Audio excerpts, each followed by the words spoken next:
Pangan, bertemu lagi di podcast B2SA bersama saya Marvin Rizky di YouTube channel Badan Pangan Nasional. Saatnya bicara pangan, ayo wujudkan pangan kuat Indonesia berdaulat. Well, hari ini menjadi suatu hari yang sangat luar biasa karena pada kesempatan kali ini kita kedatangan narasumber yang sangat luar biasa, yaitu owner dari Sagolicious, Ibu Jenny Wijaya. Boleh dong tepuk tangan. Bu Jenny, apa kabar? Luar biasa. Masya Allah, luar biasa. Sehat ya? Harus sehat. Harus karena sehat. Sudah makan sagu. Wah, luar biasa. Harus sehat karena sudah makan sagu. Dan tentunya Bu Jenny nanti akan berbincang-bincang dengan saya untuk berbagi mengenai pangan lokal, khususnya sagu. Dan informasi ini semoga bisa tersampaikan dengan baik kepada seluruh sobat yang ada di rumah pastinya. Dan tentunya kita akan membahas topik yang sangat luar biasa sekali ya Bu Jenny ya. Pada kesempatan kali ini kita akan membahas topik atau tema yaitu alternatif pangan lokal sagu. Wow, well mungkin Bu Jenny bisa dikenalkan terlebih dulu nggak sih sebenarnya sagu itu apa dan bagaimana sih sejarahnya sebagai sagu bisa menjadi bahan pangan lokal di Indonesia nih Bu Jenny? Baik, jadi pembukaannya saya langsung aja. Sagu memiliki potensi yang sangat tinggi untuk dijadikan komoditas pangan nasional. Terus pengelolaan sagu yang baik seharusnya melibatkan berbagai pihak, Yes. baik pemerintah maupun swasta. Lalu sehingga dapat kita meningkatkan perekonomian masyarakat melalui produksi sagu. Itu pembukaannya. Jadi sagu nggak hanya sehat, tapi sebetulnya dampak sosialnya yang luar biasa. Kalau kita lihat sedikit ke belakang, bahasa Jawa, nasi itu sego. Kenapa sego? Betul ya? Yes, sego. Sego itu artinya sagu sebetulnya. Jadi sebetulnya makanan nenek moyang kita dari zaman dahulu itu adalah sagu. Jadi dari Sabang sampai Merauke, dulu Indonesia ini ditumbuhi pohon-pohon sagu. Karena Indonesia ini sangat cocok dengan pertumbuhan sagu yang alami, yaitu wetland. Wetline. Yes. Jadi sebetulnya banyak tempat yang mana wetland bisa kita tanam sagu. Jadi di sini untuk pembukaan pertama saya ingin menyuarakan, yuk lahan-lahan yang wetland kita tanamkan sagu. Kenapa harus sagu? Karena sagu menjaga lingkungan, menjaga erosi, penyerap CO2 yang paling tinggi, dan sustainable food. Wow, luar biasa. Jadi memiliki sejarah yang panjang juga ya dari mengenai sagu itu sendiri apa. Terus ternyata bahwa di Indonesia ini sebenarnya bisa sekali ya untuk untuk tanah tanahnya bisa ditanamin pohon sagu. Betul. Seperti itu ya Bu ya. Dan luar biasanya sagu ini nggak perlu diolah khusus lahan tanahnya, nggak usah dikasih pupuk. Dimana kalau kita tahu kalau pupuk itu akan mengeluarkan CO2 juga, karbon. I see. Kita harus sekarang juga dunia sedang bagaimana menurunkan karbon, ya. Yes. Ya, termasuk pestisida, pupuk itu semua akan berhubungan dengan karbon. Jadi alangkah baiknya kita kembali ke alami. Yes. Di mana nenek moyang kita memang makannya sagu gitu. Ya. Nah, mau lihat bukti boleh cari di Google, ketik aja pohon sagu, ukiran sagu di Candi Borobudur. Nah, di situ kita akan melihat banyak sekali pohon-pohon sagu yang terukir di Borobudur. Jadi bukan padi, gandum, Yes. bukan. Tapi malah sagu ya Bu ya. Betul, tapi sagu gitu. Nah, itu berarti sejarahnya udah ada. Sejarahnya udah ada dari dulu ya Bu ya. Betul. Tapi karena masuknya kebudayaan asing sehingga merubah segalanya sampai akhirnya dilupakan. Yes. Ya, kalau mungkin kan kita selama ini kenal atau tahu dengan sagu itu sebagai makanan untuk Indonesia bagian timur sebelah sana ya Bu ya. Betul. Kayaknya orang bagian barat nih kayaknya agak asing nih dengan sagu. Tapi ternyata bahwa dari Badan Pangan Nasional malah mencanangkan bahwa sagu ini menjadi alternatif pangan juga bisa loh. Dan ini manfaatnya juga pasti luar biasa. Kira-kira mungkin bisa dijelaskan nggak dari Bu Jenny manfaat dari kesehatan kalau kita mengkonsumsi sagu dan bagaimana sih sagu bisa menjadi alternatif yang baik untuk sebagai panganan yang mendukung gizi bagi masyarakat di Indonesia ini Bu? Wah, pertanyaan yang selalu saya ingin sampaikan kepada masyarakat karena banyak sekali yang menganggap sagu ini makanan kampung, kampung sana gitu, Indonesia Timur gitu. Padahal kalau kita lihat sejarah lagi bahwa di dunia ini ada sekitar 6 juta hektar, Wow. tapi hanya 5,5 juta hektarnya ada di Indonesia. Bayangin, jadi kita bener-bener Indonesia ini bisa berdaulat dengan pangan lokal sendiri, Yes. ketahanan pangan sendiri. Di mana sagu ini sebetulnya mampu memberikan makan untuk Indonesia dan dunia sebetulnya. Sebetulnya ya Bu ya. Sebetulnya. Sebetulnya, dan memang Indonesia tuh lahannya tepat banget untuk menanam sagu dan Sangat tepat. wow, jadi memang selain memang memiliki manfaat yang sangat luar biasa dan sagu ini bisa menjadi loh salah satu alternatif pangan Betul. khusus masyarakat Karena Indonesia. sehat nih gini, kita tahu makin hari makin banyak yang tadi dokter katakan bahwa kok masih muda aja udah kena diabetes, Yes. kolesterol, ya. Jadi banyak penyakit-penyakit yang harusnya waktu itu adalah usia lanjut Yes. di atas 60. Sekarang di bawah 20 gitu. Di bawah 30. Wah. Ini kemajuan apa kemunduran nih ya. Jadi ya kita harus melihat lagi ternyata sagu itu gluten free, Yes. low GI, high fiber. Nah, high fiber ini dia bisa menjadi probiotik karena akan memberi makan usus karena pencernaannya, karena seratnya tinggi. Kemudian dia membutuhkan waktu yang cukup panjang sehingga tidak membuat darahnya naik, gula Gula itu langsung darahnya naik Iya. ya. Jadi makanya kenyang. Kalau kita lihat saudara kita di Indonesia Timur, wah badannya kuat-kuat. Saya untuk mempelajari bagaimana sih masyarakat Indonesia Timur ini hidup bersama sagu. Yes. Ternyata di sana luar biasa. Anak-anak balita. Jadi biasanya ASI dulu, biasanya setelah 5-6 bulan kan mulai ada makanan tambahan. Iya. Apa makanan tambahan pertama mereka? Ada papeda yang dibuat kecil-kecil, bulat-bulat, kemudian hanya dicemplung-cemplungin di mulut anaknya tuh cuma telan doang, nggak belum ada gigi. Yes. Tapi anaknya keker banget gitu. Jadi saya banyak banget melihat dan juga mereka nggak banyak dokter. Kalau sakit di sana kita tahu di sana sangat banyak yang namanya malaria. Yes. Begitu mereka kena malaria itu kan demam tinggi dan nggak ada rumah sakit yang cukup, apalagi yang pedalaman, tinggal di pedalaman. Apa yang mereka makan adalah sagu diaduk di mangkok yang cair, papeda cair, mereka minum aja. Begitu papeda masuk, sagu itu masuk, mereka akan keringetan, itu demamnya turun. Wow. Termasuk obat itu yang mungkin belum banyak ya. Saya harapkan setelah ini mungkin ada pakar-pakar yang Yes, pastinya Bu. Semoga ya Bu ya. siapa tahu suatu hari ini ternyata sagu jadi obat demam gitu ya. Why not gitu? Ternyata Yes. di situ mereka lakukan.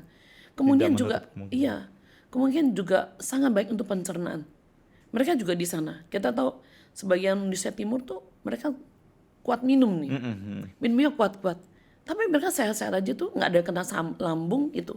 Saya nggak pernah dengar tuh. Saya datang ke Papua, ada nggak sakit lambung mah? Nggak ada, ibu kita nggak ada yang sakit mah apa asam lambung naik lah kita ya istilahnya, nggak ada di sana. Ternyata coba kita cek lagi. Ternyata obat mah yang sangat baik adalah sagu. Wow, banyak banget kan kebaikannya. Wow, luar biasa. Jadi banyak sekali ternyata ya manfaat dari sagu itu sendiri dan ternyata sagu ini bisa loh dijadikan alternatif bahan pangan untuk masyarakat di Indonesia khususnya ya Bu ya, dengan lahan yang sedemikian rupa Betul. bisa ditanamin dengan sagu luar biasa banyak. Sebenarnya ini bisa menjadi pengalihan karena kita juga harus ubah mindset bahwa makan itu nggak harus nasi, kenyang itu nggak harus nasi, tapi dengan alternatif-alternatif lain, yaitu salah satunya yaitu sagu. Well, menarik sekali sebenarnya Bu Jenny ke perbincangan kita pada kesempatan kali ini dan kebetulan saya ingin bertanya juga nih, Bu Jenny kan sudah cukup lama ya berkecimpung di dunia persaguan, katakanlah seperti itu ya Bu ya. Kalau boleh tahu nih Bu, awal mula Bu Jenny terjun untuk fokus dalam pengolahan sagu ini seperti apa Bu? Ya baik, ini pertanyaan yang sangat baik. Pada saat pandemi sebetulnya, nggak terlalu lama. Jadi pada saat pandemi, Jadi baru tahun kurang lebih 2000, 2021, oke. 2021 saat saya sangat mementingkan kesehatan. Jadi selama ini saya memang membuat mie, tapi dari gandum, dari terigu. Oke. Oke, jadi saya melihat banyak kebutuhan khusus yang dimana memang anak-anak ini mempunyai dia nggak boleh makan gluten. Nah, jadi tertariklah saya untuk meneliti. Jadi saya meneliti dari mokap, singkong, dan berbagai-bagai yang di luar terigu gitu. Terigu ya. Iya, kemudian saya jatuh cintanya sama sagu gitu. Saya melihat sagu ini punya potensi yang luar biasa, tapi saat itu memang saya belum tahu bahwa wah, hari ini saya senang banget ternyata di B2SA ini saya melihat gambar foto-foto ini kenyang nggak harus nasi gitu ya. Ternyata di situ ada sebuah gambar dengan daun pisang, itu adalah sagu. Wow. Wah, saya senang banget. Pada waktu saya mulai, teman-teman bilang, ini sagu nggak populer, kamu bikin kayak gini siapa yang makan gitu ya. Siapa yang mau beli? Siapa gitu yang mau kasarannya. beli ya gitu sih. Memang betul nggak mudah, karena di situ ada tantangan, tapi menurut saya itu peluang. Yes. Selalu ada tantangan, itu peluang, tapi memang perlu kesabaran, ketekunan, dan perjuangan. Jadi 2 tahun dari 2020, 21, 2021 ya. 21, 22, 23. Nah, saya senang banget. Tahun 2023 ini luar biasa. Saya melihat sudah mulai banyak instansi pemerintah mulai mengangkat sagu juga. Mengangkat sagu Betul. Dan saya senang sekali pada saat tanggal sekitar pertengahan bulan November, saya diundang, Ibu, seperti Ibu boleh daftarkan Sagulisius ini menjadi sebuah karya, menjadi rekor muri gitu lah. I see. Rekor muri Okay. dunia Indonesia gitu, karena pasta yang saya bikin pasta. Bikin pasta dari olahan sagu. Iya, pasta Wow. makaroni, pasta, lasanya. Wow. Itu memang belum pernah ada, dan itu varian. Saat itu saya sudah bisa membuat lebih dari 100 varian. Wow. Dengan Oke. ya, kalau mie kan biasa. Mie, pasta, Yes. makaroni, lasanya, dan banyak-banyak pasta-pasta yang lainnya. Kemudian karena kita tahu sagu ini dia nggak ada proteinnya. Nah, terus bagaimana kita membuat sehat? Ya kita campurkan gitu. Campurkan dengan Campurkan dengan spirulina. Kita tahu spirulina, ya. klorofilnya tinggi. Kemudian buah pumpkin, ya, buah labu kuning. Kemudian root beet, itu kan superfood Okay. semua. Yes. Kunyit juga. Dan hebatnya sagu ini yang setelah kita buat ini tanpa pengawet, itu sudah awet alami. Sudah awet alami tanpa adanya pengawet pada Nah, diri. kita bisa lihat kalau kita menyimpan tepung sagu dengan tepung yang lain, ini kuat sekali, nggak akan ada kutu, nggak akan cukup lama, nggak akan rusak-rusak gitu. Yes, Luar pasti. biasa. Jadi memang kalau Bu Jenny sendiri di dunia atau mungkin di bidang sagu nih ya Bu ya, sudah berkecimpung dari tahun 2021 awal-awal pandemi atau pada saat musim pandemi. Dan seperti apa yang tadi Bu Jenny sampaikan, bahwa banyak sekali atau mungkin ada pro dan kontra dari mungkin lingkungan sekitar, bahwa ngapain terjun di fokus ke dunia sagu, nggak akan ada yang beli, akan ada yang minat dan sebagainya itu ya Bu. Terus bagaimana cara Ibu menanggapi hal itu? Wah, ini menarik. Tantangan tersebut itu kan harus adanya pembuktian ya, kalau Betul. katakanlah ya. Bagaimana cara Ibu membuktikan dan survive di dunia persaguan ini, dan tentunya membuka mata orang-orang yang tadinya mungkin meng-underestimate-kan, bisa lebih percaya lagi, wah ternyata sagu ini bisa menjadi alternatif pangan yang tepat loh, selain atau mungkin sebagai penggantinya nasi gitu. Iya, jadi saya punya sebuah kafe di Kelapa Gading, Oh, di Sentra Wisata Gading, di Gading Kirana. Betulan saya memang sudah punya restoran.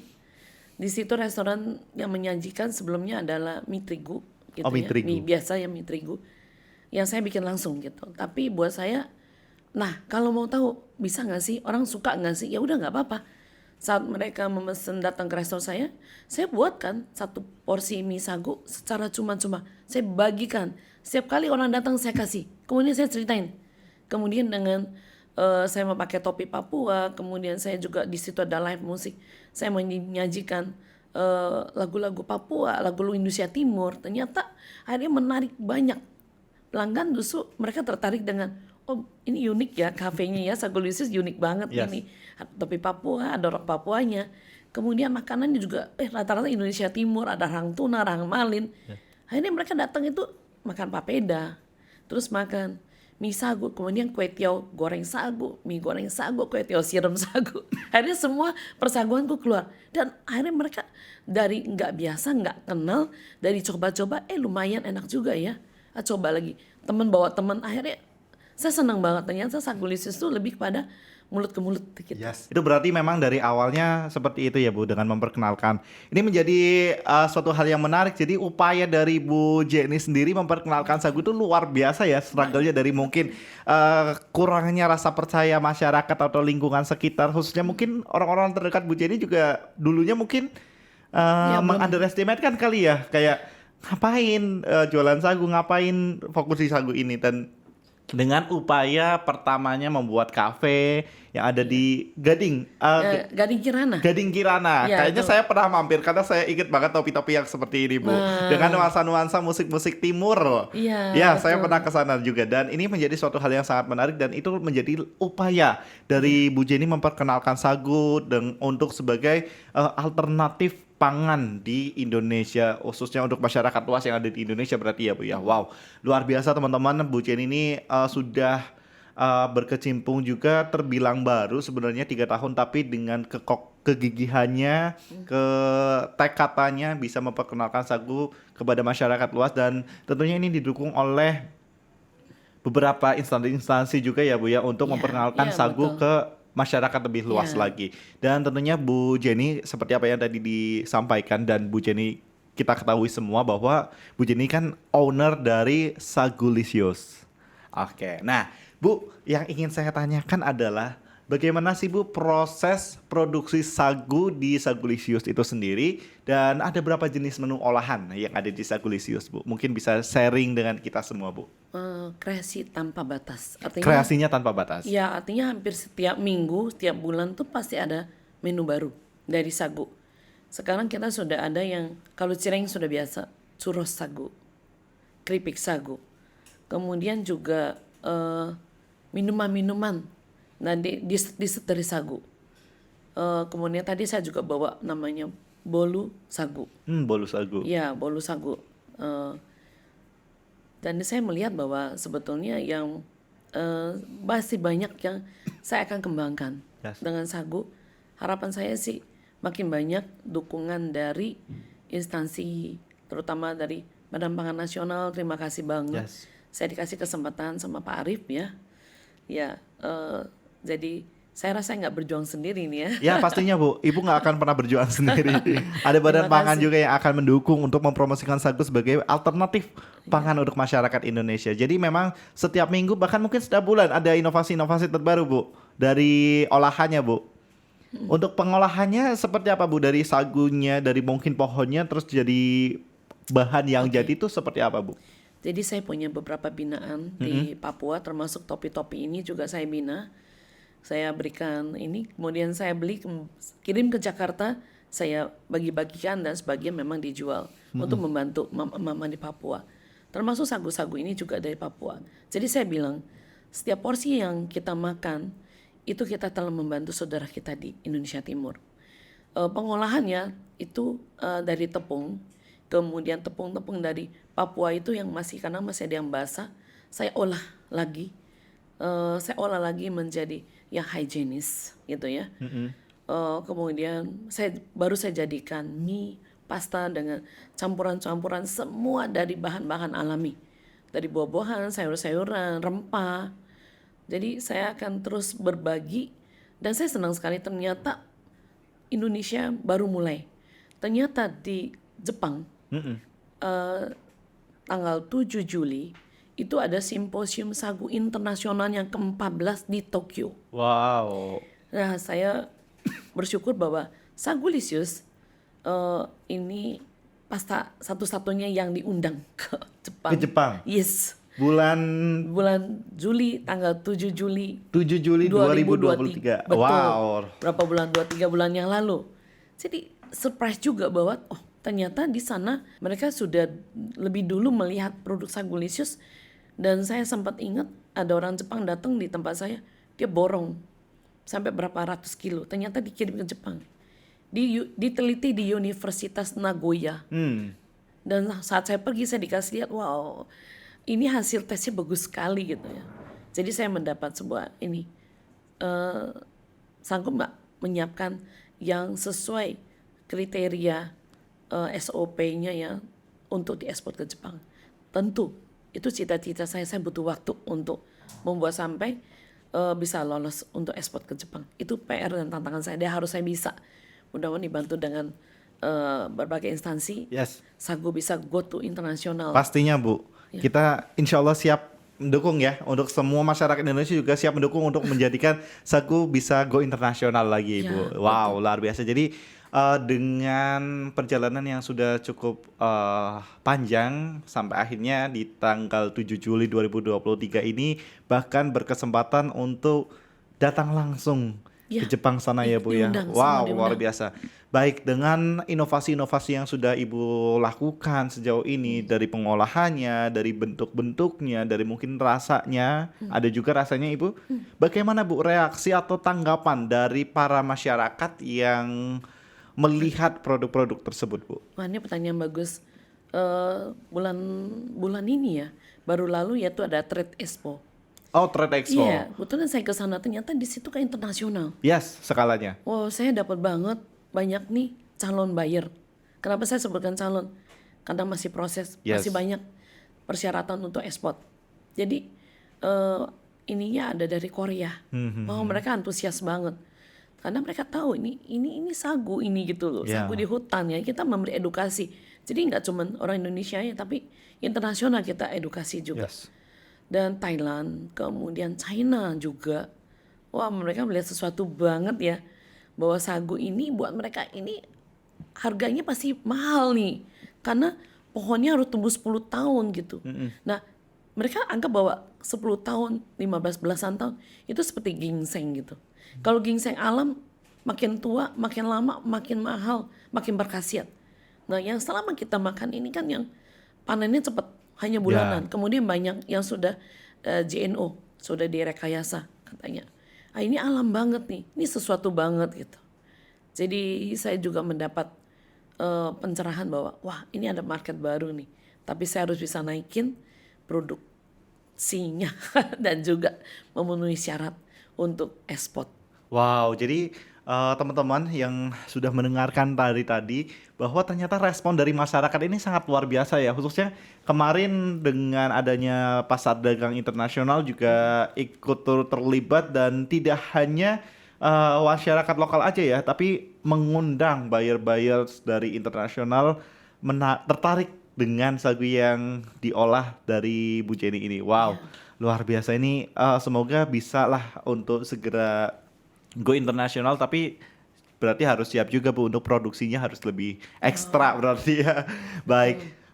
Bu Jenny juga tadi menyampaikan bahwa kalau dari pengolahan sagu lisius ini melibatkan komunitas-komunitas atau orang-orang dari Papua langsung untuk pengolahan sagunya. Seperti itu ya. Kalau misalkan untuk di Jakarta apakah ada dan sejauh mana komunitas itu berperan terhadap produksi dari sagu lisius ini Bu Jenny? Oke, kalau dari Papuanya memang saya beli sagu langsung. Kalau di sini dengan tim kita sendiri. Jadi karena saya harus menjaga higienisnya, kemudian saya harus benar-benar pengawasan produksi yang baik dengan menghasilkan kualitas yang baik menggunakan semua bahan-bahan yang fresh. Jadi seperti kelor, karena saya benar-benar beli kelornya gitu loh, ya kan. Dan semuanya dari yang fresh. Karena saya mau menyajikan sagu yang sudah baik ini dicampur dengan bahan-bahan yang terbaik juga. Jadi dari hari ke hari memang pengunjung pendatang dari ke Sagu Lisius memang mau makan mie sagu dan pasta sagu dan semua dari sagu. Jadi sudah mulai ada komunitas ya. Sudah mulai ada komunitas yang khusus untuk di Jakarta sendiri ya Bu ya? Jakarta sendiri, dan biasanya yang sudah beliin makan mereka bisa beli, dan juga sudah beberapa yang mau menjadi agen gitu, reseller gitu ya. Reseller ya, oke. Dia terbuka untuk teman-teman di seluruh Indonesia yang mau jadi resell, welcome banget gitu. Ya. Oke, Dan jadi juga ada rencana saya untuk bermitra, jadi membuka stand-stand gitu Yes. ya, supaya nggak banyak yang bilang, Bu, kenapa nggak buka di Bandung, nah sekarang saya sedang mempersiapkan di Bali. Di Bali. Iya, di Gatot Subroto Tengah, kebetulan saya punya ruko satu di sana, sedang saya persiapkan supaya teman-teman yang pernah makan yang datang dari Bali ini bisa menikmati sagu Sagu lisus di lisius di sana, sana dan ya. juga mudah-mudahan juga hotel-hotel juga bisa menyajikan, Yes. karena saya juga menyiapkan yang untuk B2B gitu. B2B-nya Ya, juga disiapkan ya Bu ya. Berarti siapkan. memang sudah tercipta komunitas tersendiri untuk para pecinta sagu, dari awalnya mungkin icip-icip atau coba datang ke Sagulisius yang ada di Gading Kirana itu berarti ya Bu ya. Oh iya, itu saya lupa. Satu lagi, Apa kemarin waktu MotoGP di Lombok, Yes. ada sebuah beach club yang baru buka itu ya, menyediakan mie sakulisius Mie Sagulisius disediakan di salah satu beach club yang ada di Lombok di sana. Lombok sana. Di event MotoGP. Ya. Wow, luar biasa. Waktu Jadi pembukaan itu di situ, saya ada di sana khusus untuk mengedukasi mie sagu ini, pasta sagu, dan itu dibikin benar-benar seperti fine dining. Wah, keren. wow. Harganya juga premium. Tapi sebetulnya sagu berarti bisa naik kelas banget. pastinya dong Bu. Karena orang-orang asing ini sangat ini ya, sesuatu banget itu, karena sagu dari alam. Well, Dan alam gluten free from organik gitu ya, dari Yes. organik ya. ya, jadi itu merupakan salah satu promosi sekaligus mengedukasi untuk masyarakat luar kali ya. Kalau misalkan di MotoGP kan karena targetnya orang-orang asing, wisatawan. Nah, Ibu berbicara mengenai edukasi. Kalau masyarakat Indonesia sendiri, bagaimana caranya Ibu Jenny mengedukasi kepada khususnya masyarakat Indonesia bahwa manfaat sagu ini sangat penting loh, dan mendukung pangan lokal juga sebagai pengganti nasi. Itu gimana Bu, cara Bu Jenny untuk mengedukasi masyarakat lokal Bu? Nah, ini salah satu sedang saya lakukan nih. Gimana tuh, Bu? Edukasi. Jadi saya kepengen banget nih para nutrition nih ya, nutrisi yang seperti tadi nutrisi kita, Ibu Yes, dokter Dokter Rita. Dokter Rita tadi juga, wah luar biasa. Tadi kita sempat ngobrol, saya bilang, Bu Rita, boleh dong bantu kita untuk, bukan saya aja ya, saya pikir sagu ya, sagu bukan hanya punya sagu lisius, tapi sagu punya Indonesia ini. Yes. Bagaimana kita kembangkan supaya masyarakat ini mengenal sagu, mencintai sagu, dan mau lo kembali lagi makan sagu. Karena sagu ini nggak cuman gluten free, ternyata dia sangat baik untuk tulang. Saya sudah membaca juga artikel-artikelnya, baik untuk tulang, baik untuk kolesterol, untuk jantung. Wah, banyak banget. Coba buka aja apa kebaikan sagu, apa kelebihan sagu, ternyata udah banyak banget. Hasil penelitian dari para profesor, dari IPB dan sebagainya. Cuman nggak nyampe ke masyarakat. Nah ini kayaknya PR dari Badan Pangan Nasional juga nih. Gimana sih? Saya siap sih Pak diajak keliling untuk bikin icip-icip untuk masyarakat. Siap. Siap. Saya sebuah tantangan, dan juga saya pengen banget nih Indonesia nanti masyarakat kemana-mana nih ya nyarinya apa? Mie gluten free nih. Mie gluten free ya, setuju. Jadi kita bisa bersanding ya. Saya nggak bilang bersaing, tapi bersanding deh Bersanding gitu. dong, harus ya. Kita bersanding Harus dong. bisa bersanding Karena juga dengan- banyak UMKM kita masih menggunakan terigu. Jadi ya, I see. ya sagu ini bersanding lah gitu Iya, ya. iya, setuju. Berarti ini menjadi sebuah sinyal nampaknya ya untuk Badan Pangan Nasional bahwa Bu Jenny juga udah siap nih untuk diajak biar bisa bersama-sama mengedukasi bahwa sagu ini bisa loh menjadi alternatif pangan buat masyarakat Indonesia dengan manfaatnya yang sangat luar biasa, dan pokoknya mantap lah ya Bu ya. Betul, saya juga ingin bahwa makin banyak produksi, makin banyak dukungan, saya juga bisa, costnya bisa turun. Jadi harganya juga terjangkau. Kita tahu kalau dibandingin sama terigu masih jauh. Ya sagu harus dapat banyak subsidi nih. Karena belum dapat subsidi, jadi harganya nggak bisa bersaing nih. Oh Aduh. gitu, siap, Curhat siap, nih. Agak sedikit curahan hati ya Bu. Curhat Tapi berarti siap ya Bu kalau misalkan diajak nih dalam Badan siap Pangan banget. untuk mempromosikan Oh, siap banget. alternatif pangan, yaitu Iya. sagu lisius Siap ke banget. seluruh Betul. penjuru di Indonesia. Siap ya Bu banget, ya? nggak usah digaji. Siap ya Bu ya? Volunteer. Oh Volunteer. siap, volunteer, siap. Siap banget. Baik, Bu Jenny, talking about sagu lagi, bahwa dengan segala macam manfaatnya dan mulai nih dari instansi-instansi pemerintahan mengencarkan khususnya dari Badan Pangan Nasional menyuarakan mengenai B2SA supaya alternatif pangan juga ada sagu. Bagaimana Bu Jenny ini melihat potensi dari sagu itu sendiri di masa depan untuk di Indonesia, dan tentunya apa sih harapan dari Bu Jenny dan langkah-langkah yang diambil untuk meningkatkan peran sagu ini dalam pangan lokal tuh seperti apa Bu Jenny? Wah, bagus banget. Jadi yang pasti saya akan meneriakkan jangan lagi menggantikan lahan sagu dengan yang lain. Itu nomor satu dulu. Yang pertama, Karena dari tahun ke tahun lahan sagu semakin berkurang, semakin berkurang. Mari kita tanam sagu. Di mana wetline yang terabai yang belum dimanfaatkan, tanam sagu. Karena sekali kita tanam, kita tinggalkan aja. Nggak perlu dipupuk, nggak perlu dipestisida. Sekian tahun dia akan tumbuh. Satu sagu ini dia tumbuh akan beranak banyak banget. Dia seperti pohon pisang, akan banyak anaknya. Kita potong satu, yang lain akan tumbuh. Jadi tidak harus tunggu 10 tahun, enggak seperti itu. Jadi mari kita lestarikan sagu.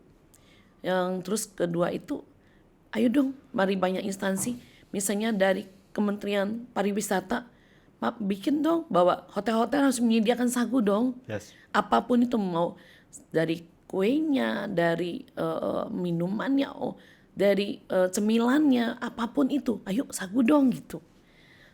Apalagi sekarang sudah ada loh mie pasta sagu yang nggak kalah enak ya gitu. Saya berani Pak diajak untuk kompetisi. Kompetisi artinya coba yuk para chef cobain bikin dong. Saya yakin kok setelah dicoba orang akan jatuh hati kok. Tak kena maka tak sayang. Yes. Kalau sudah kenal saya yakin bakal sayang. Karena benar-benar enak sagu itu. Yes. Nah, juga dari Kementerian Kesehatan, ayo bagaimana menggalakkan dari anak-anak ini kita mulai edukasi mulai makan sagu di sekolah-sekolah nih. Saya berharap sekali sih sagu-sagu saya ini bisa nyampe sih ke anak-anak. Mudah-mudahan dari pemerintah, dari Kementerian dari Pendidikan ya, kemudian Badan Pangan Nasional juga gimana sih supaya makanan ini nyampe loh gitu. Terus juga kepada ini ya, misalnya badan bantuan sosial. Bantuan sosial, ayo dong yang dibagiin jangan nasi terus dong gitu loh ya. Ayo dong bagiin sagu kayak gitu ya. Ya. Saya siap kok gitu. Sagu saya juga siap, yang siap saji gitu. Kemudian sagu juga saya bisa padukan dengan sayur mayur. Dan ready to eat, saya siap lakukan itu. Di mana ada permintaan, saya akan memenuhinya gitu. Jadi kan kita lihat selama ini.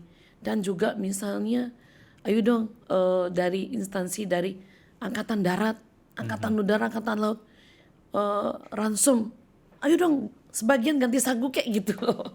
Luar biasa kan. Nggak usah masyarakat dulu dong. Dari PNS kita dulu dong makan sagu. Ini loh teriakan dari Sagulisius.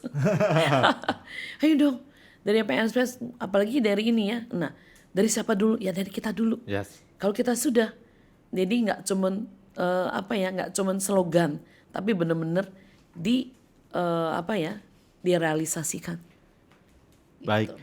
Jadi memang mengenai potensi sagu ini yang sangat luar biasa untuk kedepannya, dan juga harapan dari Bu Jenny selaku pegiat di persaguan supaya bisa dikenalkan lebih luas lagi lah sagu-sagu ini ke masyarakat umum. Betul. Dengan bekerjasama dengan berbagai macam instansi supaya bisa tersalurkan dan bisa menjadi pengenalan awal lah dari situ ya, untuk pengenalan bahwa sagu ini bisa menjadi alternatif pangan bagi masyarakat Indonesia seperti itu ya Bu ya. Iya. Well, perbincangan yang sangat menarik sebenarnya ya dengan Bu Jenny selaku owner dari Sagulisius, teman-teman B2SA pada kesempatan kali ini. Dan nampaknya kita akan bertanya mengenai tips yang bisa Bu Jenny sampaikan nih kepada pendengar podcast B2SA mengenai pangan lokal khususnya sagu ini. Ya, sudah saatnya masyarakat ini menghargai pangan nasional, menghargai produk lokal. Selama Indonesia punya sagu, Indonesia tidak akan krisis pangan. Saya berani katakan itu.